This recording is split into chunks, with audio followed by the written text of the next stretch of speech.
Existe uma cidade onde o chão ferve a 50 graus.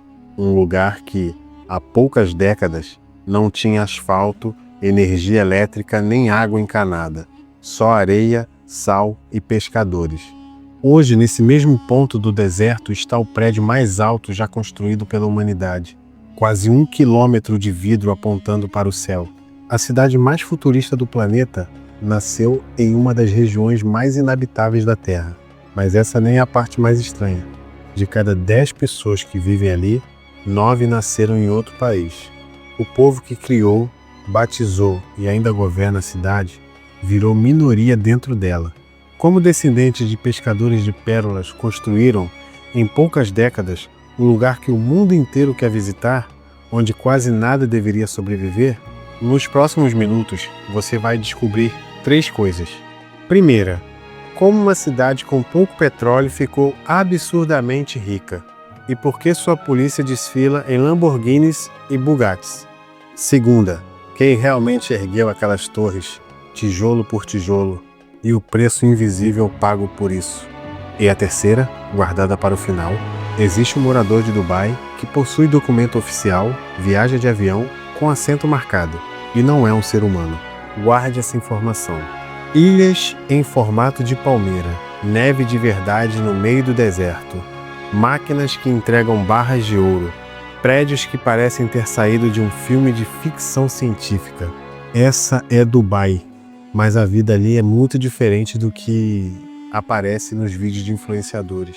Bem-vindo ao lado do mundo que ninguém te mostra.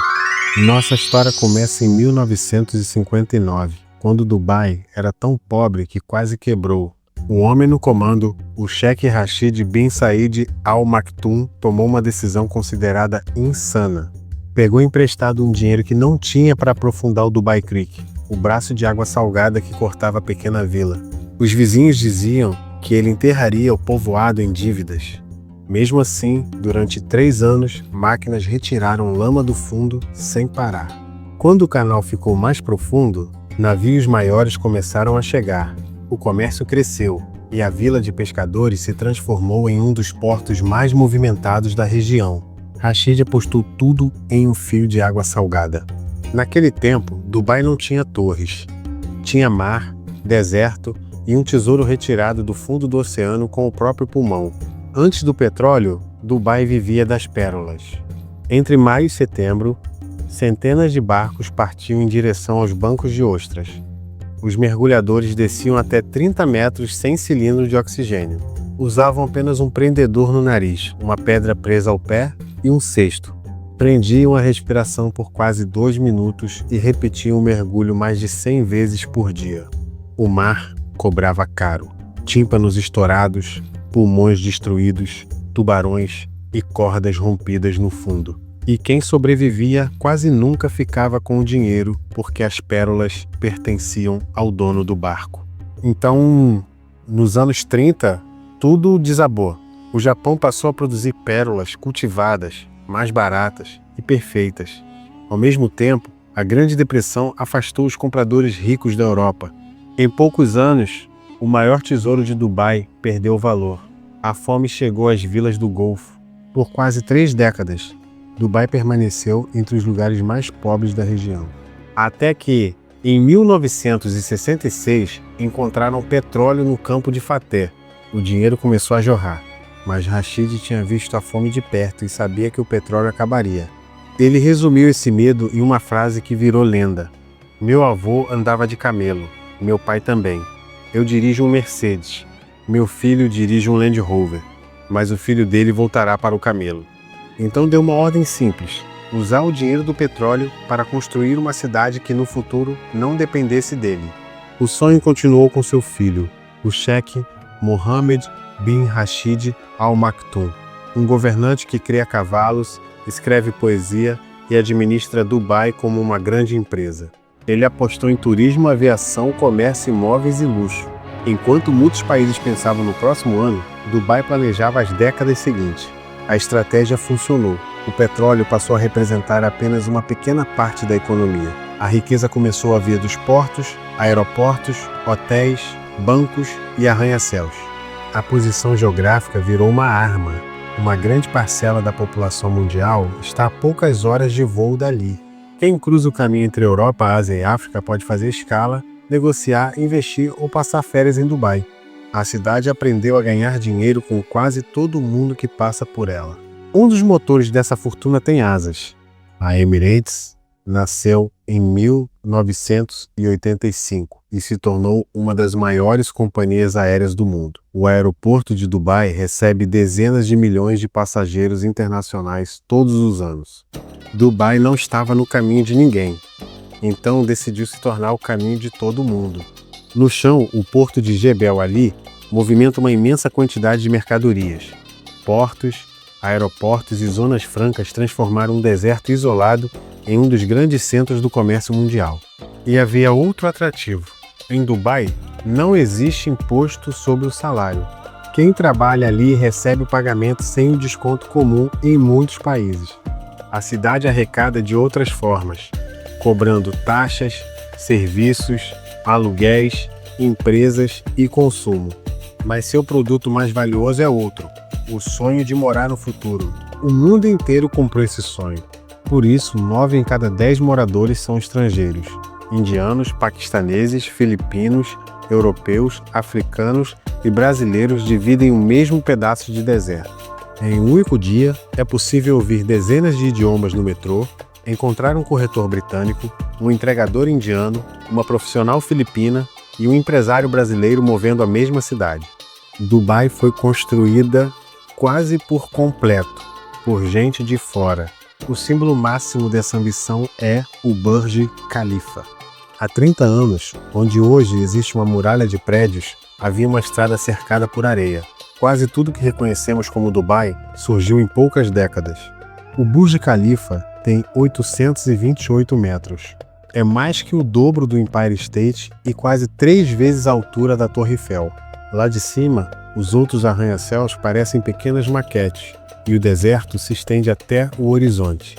O prédio é tão alto que em determinados dias alguém no topo pode assistir ao pôr do sol, descer rapidamente e vê-lo, novamente no nível da rua. 2 entardeceres no mesmo dia. Erguer aquele gigante foi uma guerra contra o calor e a altura. A obra durou 6 anos e reuniu milhares de trabalhadores. O concreto precisou ser bombeado a centenas de metros, quebrando recordes. No topo, a estrutura pode se mover com a força do vento. Não é uma falha, é justamente essa flexibilidade que impede o prédio de se partir. Mas a inauguração esconde uma ironia. O prédio deveria se chamar Burj Dubai. Só que, durante a crise de 2008, Dubai acumulou dívidas gigantescas e precisou da ajuda de Abu Dhabi.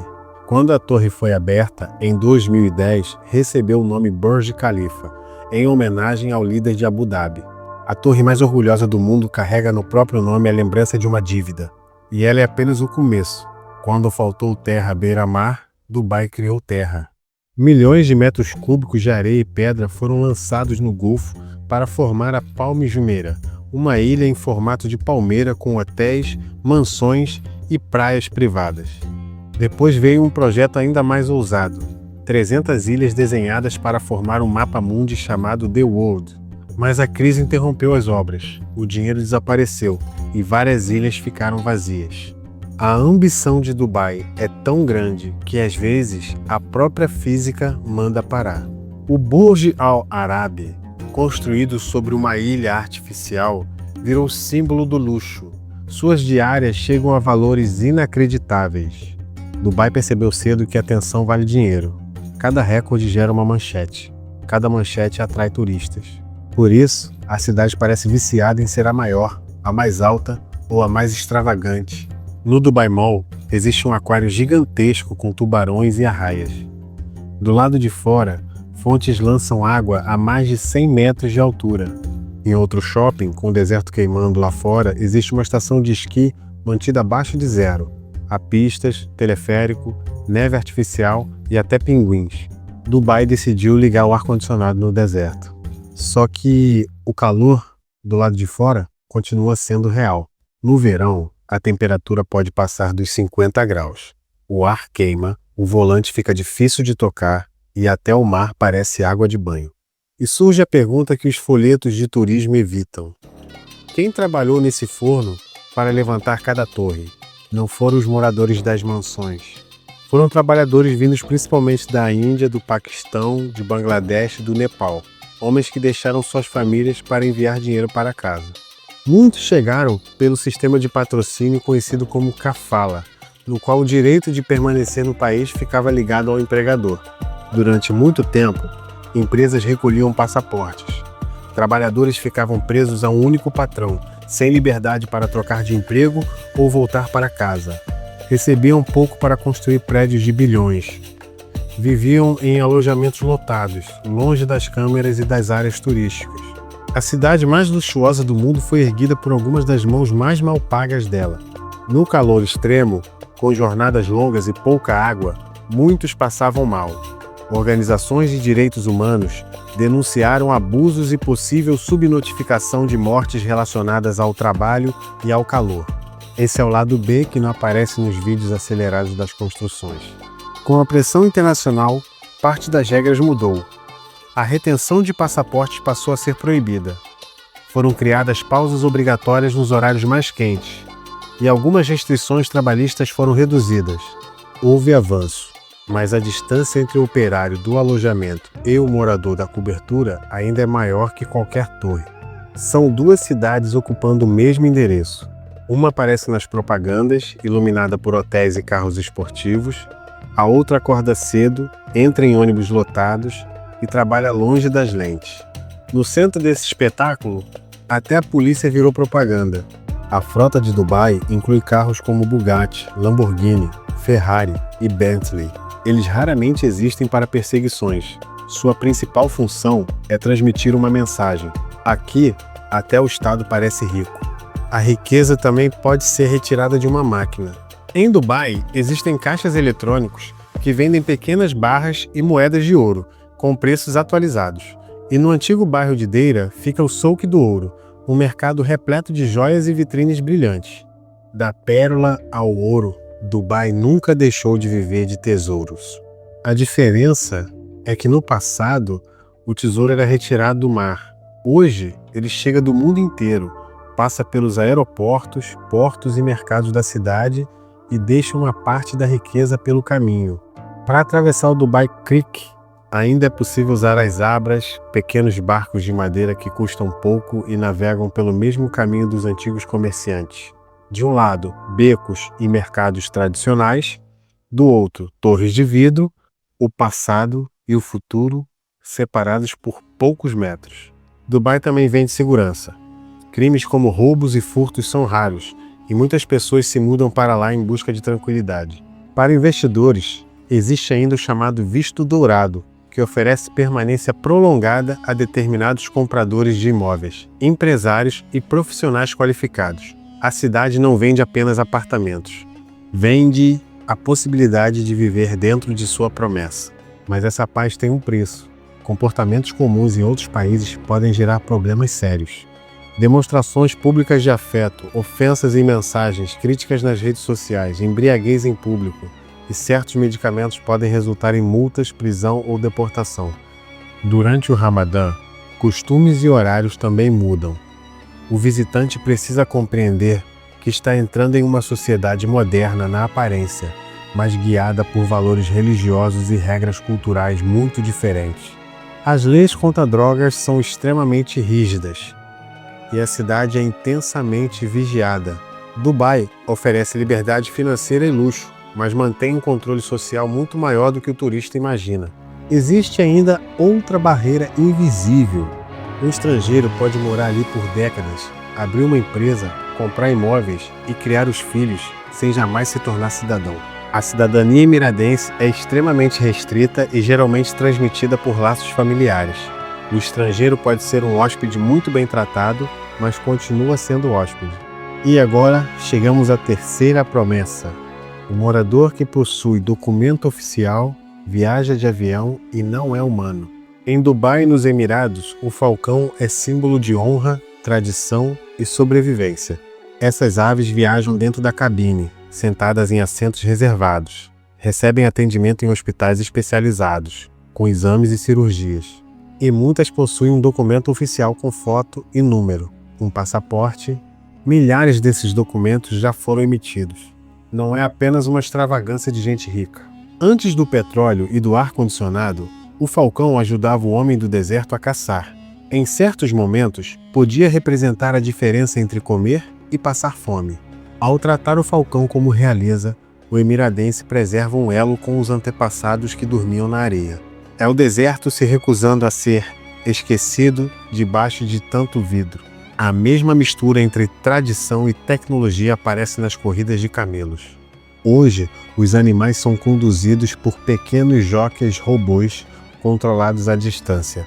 Enquanto os camelos correm, seus donos acompanham a prova em carros, dando comandos por alto-falantes.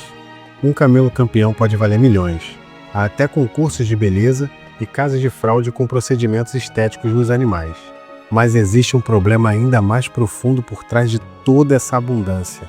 Dubai quase não possui água doce. Não há grandes rios e chove muito pouco.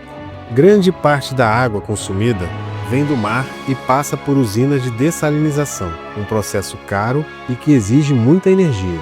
Uma das cidades mais secas do planeta precisa gastar fortunas apenas para beber, tomar banho e encher suas piscinas. Os Emirados também utilizam técnicas de semeadura de nuvens para estimular a chuva. E grande parte dos alimentos chega de avião ou navio, porque pouco cresce naquela areia salgada. Dubai é uma civilização sustentada artificialmente sobre um terreno que sozinho quase não sustentaria ninguém. De vez em quando o deserto lembra que continua ali. Tempestades de areia cobrem os carros, apagam o topo dos prédios e transformam o céu em uma parede cor de ferrugem. Por algumas horas, a cidade do futuro desaparece dentro da paisagem que jurou vencer. Mesmo assim, Dubai continua planejando bairros climatizados, museus futuristas e projetos que simulam a vida em Marte. A vila que quase quebrou em 1959 agora quer ajudar a humanidade a imaginar como viver fora da Terra.